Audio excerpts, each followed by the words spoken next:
podcast is part of the Sports Social Podcast Network. This episode is brought to you by State Farm. Leaving out the avocado in your salad to save money is not good for morale or your fiber intake. Luckily, State Farm knows the value of the little things. It's why they've got options like insuring your home and ride with surprisingly great rates on both. Because you shouldn't have to give up what you love for great insurance. For surprisingly great rates, like a good neighbor, State Farm is there. Call or go to statefarm.com for a quote today. This episode is brought to you by HP. When you're working apart from your team, feeling connected can be a challenge. Presenting HP Presence, a more thoughtful, human collaboration technology. With enhanced audio and video features, you can experience more genuine collaboration and feel more connected. Be in the room from any room with HP Presence. Learn more at hp.com/presence. What you're going to hear tonight is a little bit of everything. You're going to get this, me doing my intro.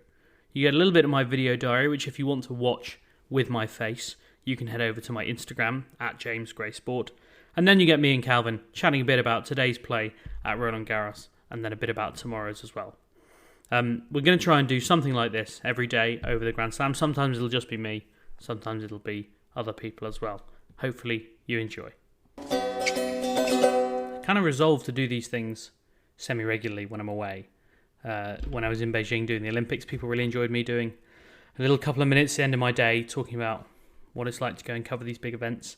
Apologies for the slightly creepy lighting. It's this or huge amounts of backlighting, which is worse.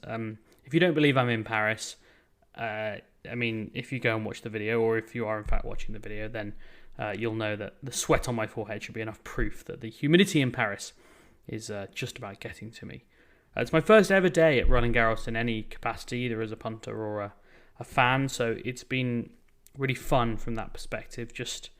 I didn't get here until sort of mid-afternoon because that was the way my trains were, and yeah, it was kind of just amazing to be in a place. It was busy, there are a lot of people there on the grounds.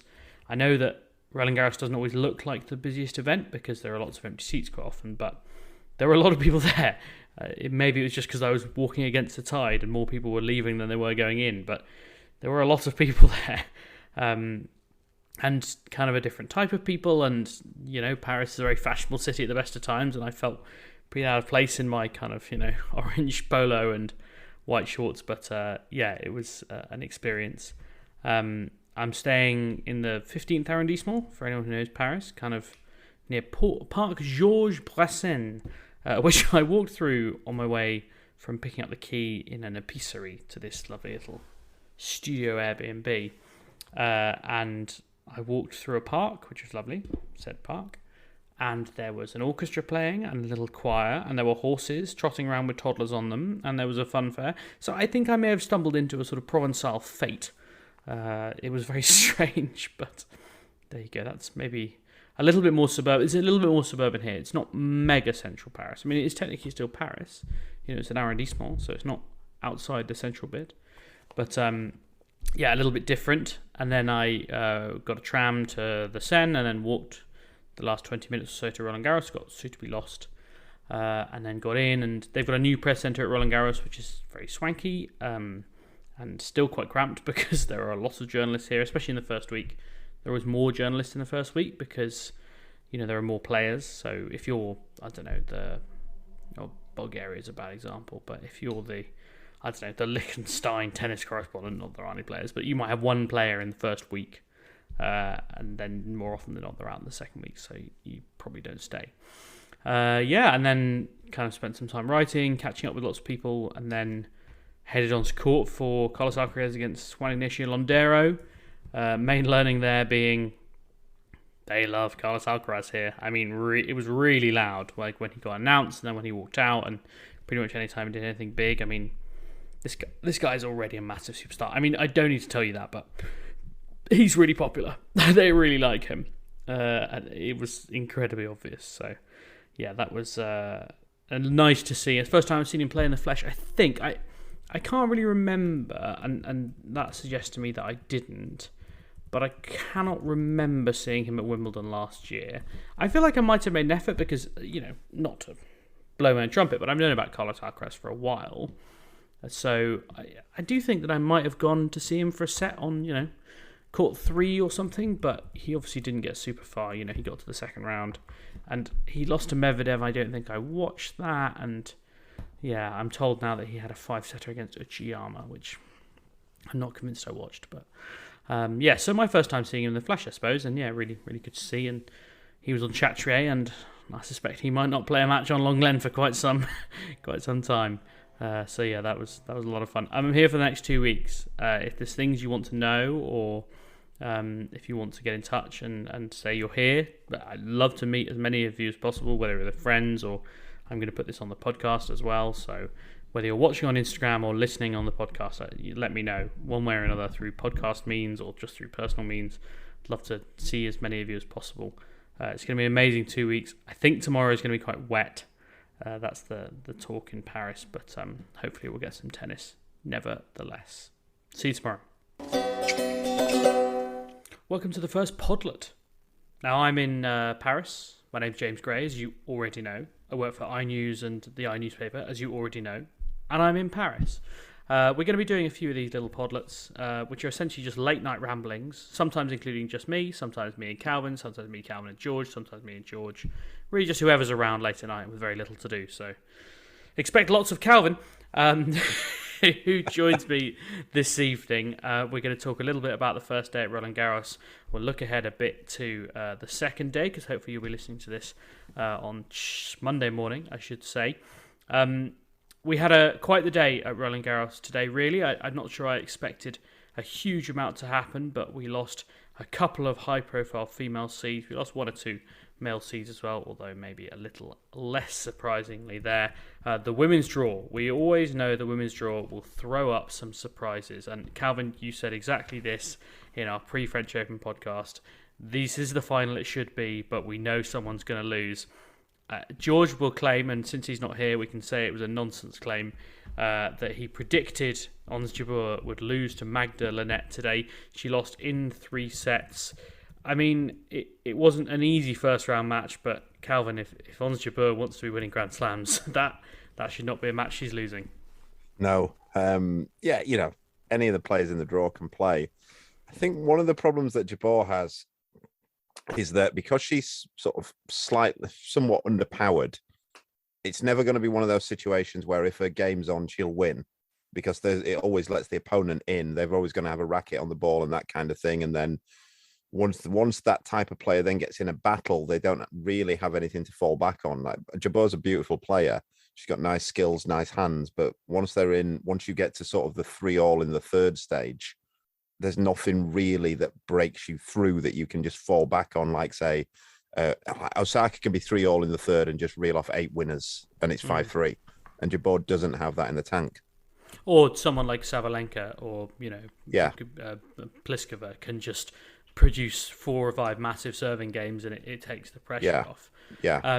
You watched quite a lot of this match today, Calvin. I mean, there was a point, I think you said in our WhatsApp group, which is now famous, you said, I think, that felt like a turning point in the match or something like that, or like a tidal point. I mean, it did feel like she had it under control. Yeah, I can't remember what it was. There was one point, wasn't there? I can't remember. So she was a breakdown in the second set, I think I'm right in saying. So Jabeur won the first set relatively comfortably. Yeah, and then she was a breakdown in the second set, and she pulled it back. Yeah, but Linette was 40-15 up in that game, I think, and then strangely enough, I'm contradicting everything I've just said there. That Jabeur just reeled off 4 quick points, and broke back, and you thought, right, okay, that's the end of that. They thought that Linette had a window and she had to win it there, but turns out she didn't. No, it went down to a deciding set. It looked for all money like we were going to a final set tiebreak, which I suppose you probably toss a coin on. But then Ons Jabeur was 40-love up in the final game of the match and lost 4 points in a row to hand Magda Linette what must be one of the bigger wins of her career, given that she's world number 56 and never been to a serious stage of a Grand Slam. We're not going to get the final we wanted, Calvin. That obviously is true now. Where does Ons Jabeur go from here? Because she's obviously been in some high-profile matches. She's been to Grand Slam quarterfinals. This feels like a bit of a step backwards. Yeah, I guess she's kind of at now where Sakari was a year ago. She's kind of at that level, who's hanging around, winning some of the tournaments, winning the tournaments below the Grand Slam level, competing regularly in semis and finals, but not really beating any of the big guns. And then again, you could argue, has Sakari really moved on from that, I suppose. Do you think it's a case of Ons Jabeur adding something to her game? You know, she's obviously, we've talked before about how she's a bit of a late bloomer. You know, she is already 27 years old. She's 5'6". Those things aren't going to change. She's only going to get older. Is there a case of saying maybe go a little bit back to the drawing board and say, what can we change about my game? No, look, I don't think you go and do that. She'll see it as a one-off match, and there might have been, what she might add is, if she's in this position again, a little bit more experience. This is the first time that she's ever been. I mean, look, would any of us have predicted her for a semi-final before this at a slam? So she's come in really basically been seen as, she wasn't in theory, but I think most people saw her as the number 2 seed. She was in the bottom half of the draw, wasn't she? She was in the bottom half? Yeah. Bottom half of the draw. And it was kind of seen that. So maybe if she's in this position again, she'll do that. But I don't think in her game, in terms of tactics or technique or any of her shots, I don't think you'd be going away and going, because we've lost, you know, end of the day, look, she lost 6-4 in the third. It's not like she got absolutely tonked. Yeah, nevertheless, a disappointing result for everyone who was looking forward to the Swiatek Jabeur final. A disappointing result for everyone who picked Ons Jabeur in fantasy tennis, which actually was almost everyone. So in some ways, including you and including me, doesn't really make a difference, I suppose, in that sense. The other major women's seed to lose out today was Garbine Muguruza, which I'm going to do a bit of a George Belshaw here and say I did kind of predict, because I did point out that she'd played some extremely bad tennis in the last couple of weeks and that she had Kaia Kanepi in the first round. The irony was that she was largely in control of the match. She took the first set 6-2. I saw Jose Melgado tweeting that he was surprised by how comfortably she was taking care of Kaia Kanepi, who we all know is a very tricky opponent at the best of times. But then it all went to pieces midway through the second set. She actually had a lead in the second set as well. She probably should have put it away. She was 3-1 up. And then Kaia Kanepi roared back to win. I'll tell you the exact score momentarily. 2-6, 6-3, 6-4 in just over 2 hours. Calvin, I feel like every week, and actually this might have been the first week we didn't sit down and say, well, obviously a Garbine Muguruza should win this tournament, because she always should win this tournament. I suppose Clay, maybe weirdly for a Spanish player, when you look at her game, Clay not maybe her favourite surface. I think her problem is that she's forgotten how to win. Like she really looks at that. I saw a little bit of the match today and saw a bit of the second set, and then I saw the end of it, and she really does look like she's forgotten how to get matches over the line. She can still play tennis, obviously. She's a beautiful tennis player, but I think she's just forgotten how to win tennis matches. She's been, I mean, to give you an idea, just to kind of to quantify it a bit, her run of defeats in the last, well, pretty much since the Australian Open, where she obviously she went the second round of the Australian Open, lost to Cornet. In Qatar, she lost to Ostapenko. Indian Wells, she lost first round to Risk. Madrid, she lost to Kalinina. Italian Open, she lost to Putin-Seva. Morocco, she went and played Morocco last week. I mean, which is often a sign. You know, she went to play the week before a slam, clearly just to get a win. She beat Danilina, the Kazakh player who you would always expect to beat, and then lost to Martina Trevisan, who, you know, went on and had a very good week, but nevertheless, not a great result, and not a great result to lose to Kaia Kanepi, who we always extol as a difficult first rounder, but she's not a seed in the end. That's why she often becomes a difficult first rounder, and I think you'd expect Garbine Muguruza to put her away. She will now go onto the grass, which I do think is her better surface anyway. She always looks comfortable on it.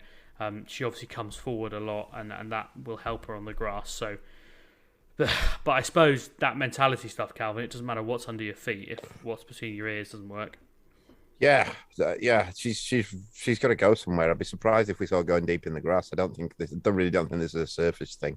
I think she's got some confidence issues, and I don't know how you resolve those. Really, is she still getting coached by Conchita Martinez? She's indeed, yeah. Yeah, I think like, they always like to roll that one out. That she'll get Conchita back, and but as if she comes on and sort of brings some magic potion and gets her back winning. But I think she loses just as much as she wins when she's got Martinez in her corner. Yeah, it's strange, really, isn't it? Confidence is a funny thing, and it's so easy to lose, and it's quite kind of I don't know. It's very difficult to grab onto and get back, and I wonder if there really is any proper way of getting it back. So, some people will say, oh, desperately need to change. Some people say, lean on the people you have around you. I think it's worth looking at what Muguruza said afterwards. And someone asked her, is there anything you can put your year down to so far? And she said, it's been a tough season. I've had matches so much in control, but then I don't manage to close them and it gets complicated. I feel I'm training hard, I'm putting in the work, I'm playing the tournaments, and trying to switch those moments, trying to get more confident. And I feel that's actually quite a good summing up of saying, I don't know what's going wrong. All I know is that sometimes I've got hold of a match and then all of a sudden it slips away. And anyone who's ever had like sporting failure and repeated sporting failure knows that weird feeling. You know, the feeling when it just starts to go. Yeah, I think, a good analogy of confidence that I've seen before is it's like a leaky tap, and you don't know what's going on, but it's dripping, constantly dripping out of you, and there's no way of resolving it. You can try to get the spanners out, and it's still just dripping away, and that's the problem. And I think almost like what you need in that situation is, look, there's a few things you need. You need to win multiple matches. You need to start stocking them up, but you also need to win in different ways. Like winning, if you just come out and swing and you win in that way, that kind of doesn't solve it, because you'll know in the back of your mind, I'm not playing like that every week. So what's going to happen then? You almost need to win, although no one enjoys playing them. You need to win a couple of those really ugly matches where you play like shit, and you just win. You nudge one out 7-5 in the third, and then you nudge another out 6-4 in the third, and just different type of matches to make you feel like you're back on an equilibrium. Yeah, fingers crossed Garbine Muguruza pulls out a couple of those. There were a couple of seeds who went out in the men's draw as well, although less high profile to say the least. Jensen Brooksby was beaten in the first round. He was the 31 seeding, and quite frankly, I don't think anyone really fancied him to go particularly far. He lost to Pablo Cuevas, a man who knows his way around a clay court better than most. We also saw Alejandro Davidovich Fokina beaten in the first round, which I guess probably is a bit of a surprise because he does play well on the clay, and he obviously picked up a massive result beating Novak Djokovic earlier in the season. But he lost to Talon Griekspoor. There's a name podcast fans will remember well. The Dutch player, 2-6, 6-love, 6-4, 6-3. From everything that I know about Alejandro Davidovich Fokina, I can tell you exactly what happened in that second set. And I think that's probably all that needs to be said. Head may have gone on that particular occasion. But yeah, that really does open up Alexander Zverev's draw, by the way, because he really now doesn't have much going until he really gets to Alcaraz in the quarter. I picked Davidovich Fokina in fantasy tennis as well, so that's that might explain. Yeah, the thing because I rushed through it. What cracks me up about this, I rushed through it this morning because I knew it was closing and I'd not had a chance to do it yesterday. And when I was looking at the draw yesterday, I actually in my own head thought, I'll tell you what, Griekspoor could beat Davidovich Fokina. They completely forgot when I was going down the list. And I thought, Davidovich Fokina's decent on clay. I'll go for him. Yeah, not anymore. Let's look forward to tomorrow, or today, as it almost certainly is if you're listening. We've got a bad forecast for Paris tomorrow. As I was walking home tonight, as you will have heard in the video diary, I saw some pretty serious lightning, which I think is going to disrupt play. But there is a roof now on Philippe Chatrier, so the 4 matches scheduled on there will get played no matter what. Iga Swiatek up against Lesia Tsurenk. I don't think we expect anything from that. Diane Parry playing Barbora Krejcikova, which will be interesting, if only because she hasn't played in 3 months. And then Jordan Thompson against Rafael Nadal. Now, Calvin, Rafael Nadal is the king of just absolutely obliterating people in early rounds. But I do wonder whether this might be a bit different. It'll be a big kind of form check for him, just in terms of the foot, won't it? Yeah, as I said on the main pod that we did the other day, that I think gives a good indication. If Nadal's sort of struggling through it, you might take a couple of. Although he's not out match practice, is he? He's played quite a few matches recently. It's not like he needs those. He's just in pain. Yeah, he's played most of the tournament, so I still think we'll see him dishing out a bit of a beating, if I'm honest. I do feel like, Jordan Thompson, God love him, he's a fun guy. He's had a great moustache quite recently, and God loves a trier. But sure, you couldn't think of a much better opponent. Later on, Novak Djokovic will play Yoshihito Nishioka, who, is just absolute breakfast for someone like Novak Djokovic, isn't he? Yeah, I mean, it's not great for Jordan Thompson if the things that you're listing in his favour is he had a great moustache. I mean, it was.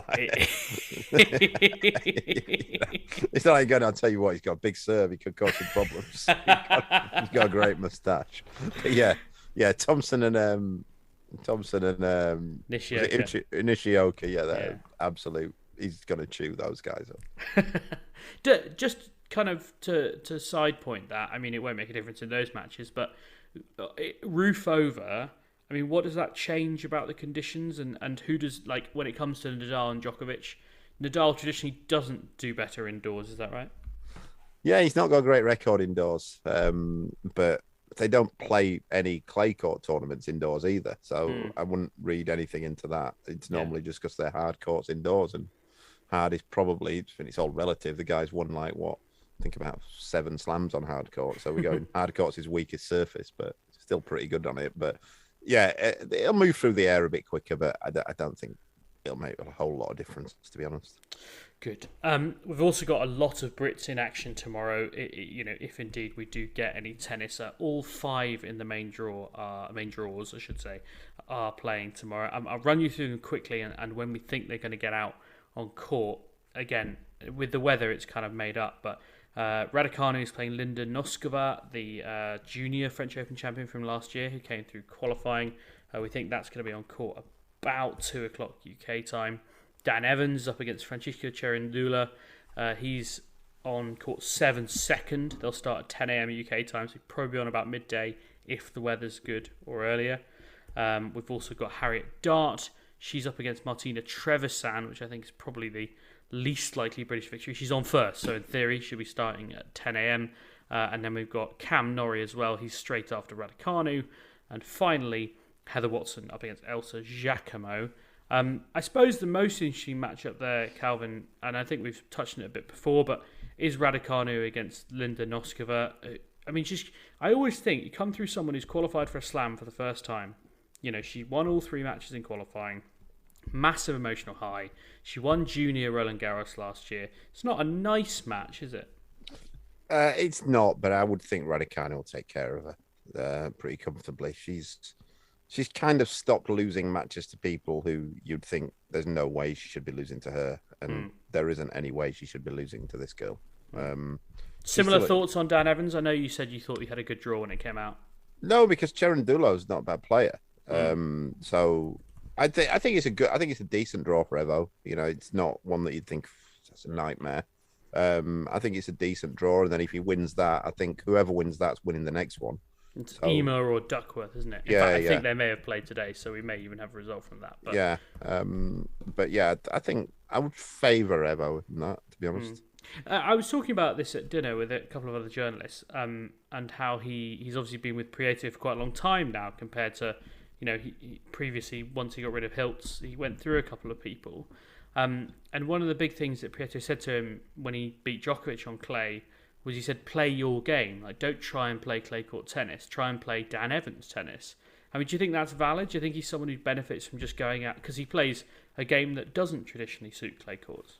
Yeah, the slice holds up a bit too much in the clay, which is a problem for him, and he likes to slice a lot. But at the same time, the clay allows a lot more time for skillful players and that kind of thing, and that's what Evo is. So, yeah, I think he probably is the right advice for him. As I say, Heather Watson, I mean, I think Heather Watson should beat Elsa Giacomo, who I don't know a lot about, I'll admit, but she is a French wildcard, which would suggest that in the same way that there are sometimes some easy pickings at wildcards at other tournaments, she should be someone who comes through. Harriet Dart really up against it against Martina Trevisan, who can really play on clay.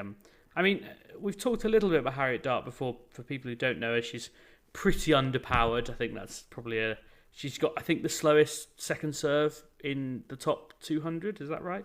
Yeah, a couple of years ago that was. I assume it hasn't changed. No. I mean, is clay kind of the surface that gives her the most chance? I mean, does it least penalise her?